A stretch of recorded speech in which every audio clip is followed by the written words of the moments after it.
silakan masuk, Mbak. Oh iya, terima kasih Bu. Silakan duduk ya.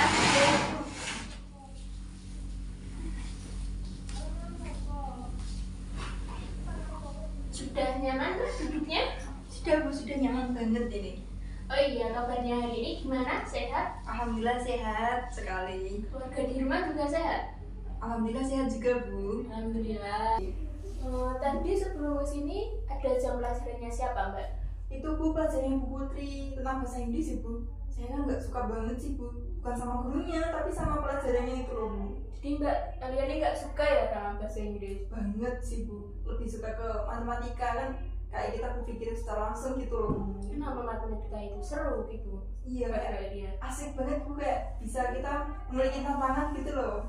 Oh gitu. Iya. Oke. Tadi kan Mbak Elia waktu di kantin bilang ya sama Ibu kalau Mbak Elia itu mau melakukan konseling sama Ibu. Nah sebelumnya Mbak Elia itu sudah pernah melakukan konseling apa belum? Belum pernah sih Bu. Konseling itu apa sih Bu? Oke, kalau begitu Ibu jelaskan sedikit ya. Jadi konseling itu merupakan proses pemberian bantuan kepada konseli oleh konselor.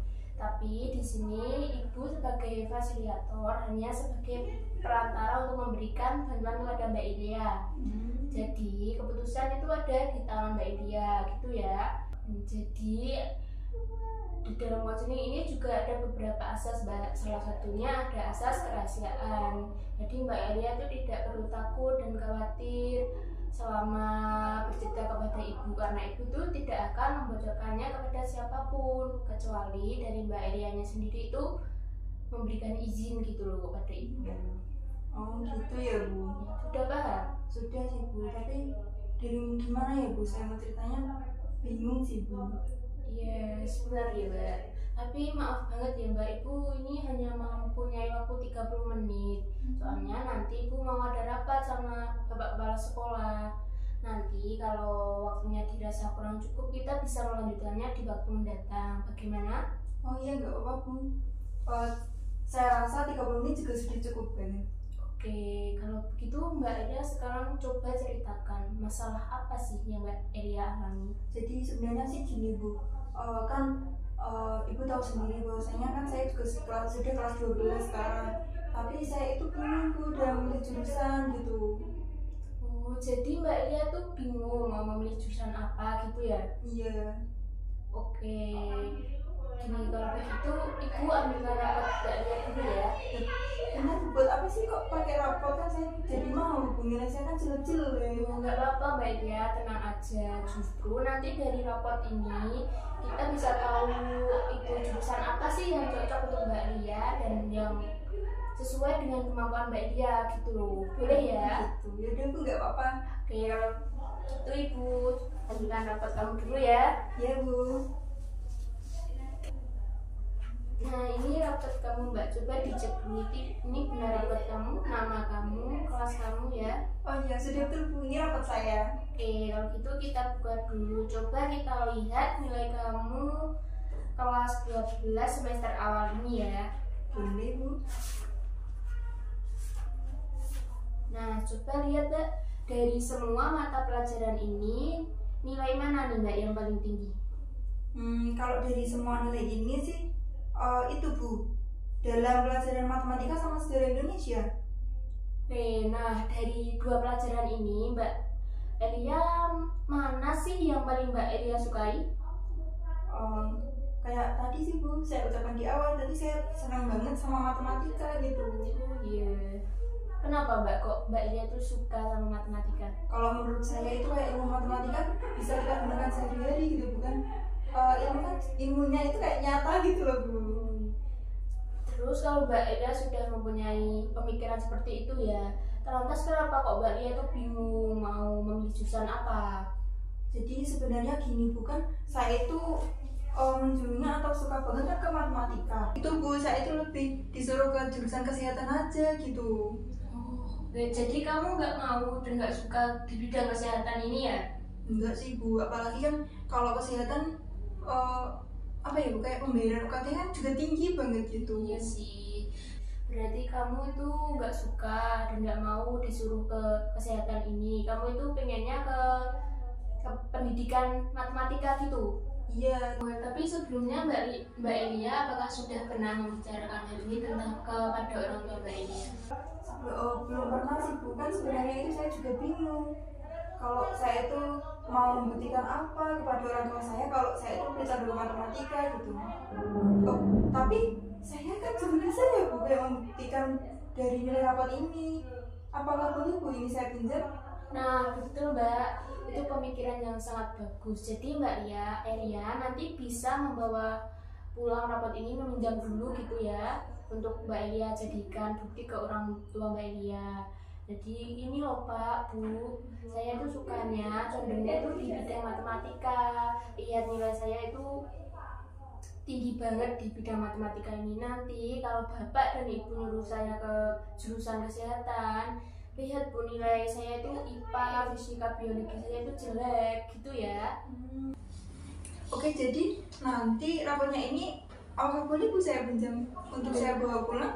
Boleh, silahkan Mbak, nanti bisa Mbak Elia bawa pulang dulu untuk bukti ke orang tuanya ya. Oh iya Bu, boleh. Oke, kalau begitu Mbak Lia sudah mantap mau masuk ke jurusan pendidikan matematika? Sebenarnya itu sudah mantap sih Bu, tapi ada satu hal lagi yang masih mengganjal pada diri saya. Apa itu Mbak? Itu Bu, kan kalau nantinya saya itu jadi ngambil jurusan matematika, saya itu ingin kuliah di luar kota. Saya itu kayak bosen gitu loh Bu di Bojonegoro terus. Oke, jadi Mbak Lia tuh pengen ke luar kota, tapi orang tua saya itu gak mengizinkan saya Bu untuk kayak jauh-jauh gitu loh Bu, soalnya itu saya anak tunggal, takut kalau nanti saya kenapa-napa, apalagi saya kan gak punya saudara gitu Bu. Oke, Ibu paham Mbak. Jadi alasan orang tua kamu itu menurutku juga benar. Nanti kalau kamu kuliah di luar kota itu kan pasti jaraknya jauh, dan nanti mereka itu khawatir, kepikiran sama kamu. Nah kalau untuk alasan kamu yang mau kuliah di luar kota karena kamu bosan di sini, itu menurut Ibu salah Mbak. Karena Mbak Elia perlu ketahui, kalau kita mau kuliah dimanapun, meskipun di luar negeri, kalau niat kita hanya untuk mencari suasana baru itu salah tuh. Karena niat kita kuliah itu apa sih? Pasti kan cari ilmu ya. Iya Bu. Nah kan buat mencapai cita-cita dan membahagiakan orang tua Mbak Elia gitu. Jadi saya nggak apa-apa ya Bu kalau kuliah di Bojonegoro saja ya. Kalau gitu, kalau di Bojonegoro ini kampus yang ada jurusan matematikanya itu di mana ya Bu? Itu Mbak, di Urugiri itu ada kok jurusan pendidikan matematika. Jadi nanti kamu bisa masuk ke sana. Nanti Ibu bantu deh pendaftarannya. Oke Bu, kalau setelah ini mungkin saya akan membicarakan dulu kepada orang tua bahwasanya nanti saya akan mengambil jurusan matematika. Oke, bagus Mbak. Nah sekarang Mbak Elia setelah melakukan konseling ini sudah lega dan sudah puas? Alhamdulillah sudah lega Bu, rasanya lebih plong gitu. Alhamdulillah kalau begitu, Ibu juga senang mendengarnya kalau Mbak Elia itu sudah lega dan pikiran Mbak Elia itu sudah tidak ada yang mengganjal gitu ya. Nah, jadi kita simpulkan konseling hari ini. Tadi kan Mbak Elia bingung memilih jurusan apa. Nah, terus Mbak Elia sudah memutuskan kalau Mbak Elia mau ke jurusan pendidikan matematika gitu ya. Iya Bu. Kemudian setelah ini Mbak Elia akan menyampaikan kepada orang tua Mbak Elia dengan cara apa? Mungkin setelah ini saya akan menyampaikan dengan nilai rapot saya, bahwasanya kalau nilai matematika saya itu lebih unggul daripada nilai IPA, fisika, dan juga kimia dan lain-lain gitu Bu. Dan bahwasanya kan kalau saya sudah menunjukkan ini, orang tua saya kan bisa tahu bahwasanya saya itu lebih menonjol ke matematika daripada jurusan kesehatan itu. Nah, bagus Mbak, tapi dengan tanda kutip Mbak Elia membicarakannya dengan baik dan halus ya, nggak boleh melawan, nggak boleh marah gitu ya, supaya nanti orang tua Mbak Elia itu juga percaya sama Mbak kalau Mbak itu memang passionnya itu di bidang matematika ini gitu. Oh iya Bu, nanti saya akan membicarakannya lagi pada orang tua saya. Oke, dari sini mungkin ada hal lain yang ingin Mbak Elia sampaikan kepada Ibu? Mungkin sepertinya cukup itu deh Bu. Oke, kalau gitu sekarang kan waktunya juga sudah habis ya. Ibu akhiri konseling hari ini ya. Nah, minggu depan Mbak Elia bisa nggak menemui Ibu kembali atau kapan gitu untuk kita mengevaluasi. Nanti Mbak Elia bisa menceritakan kepada Ibu tentang respon orang tua Mbak Elia itu gimana sih setelah Mbak Elia itu membicarakan hal ini kepada mereka. Boleh Bu.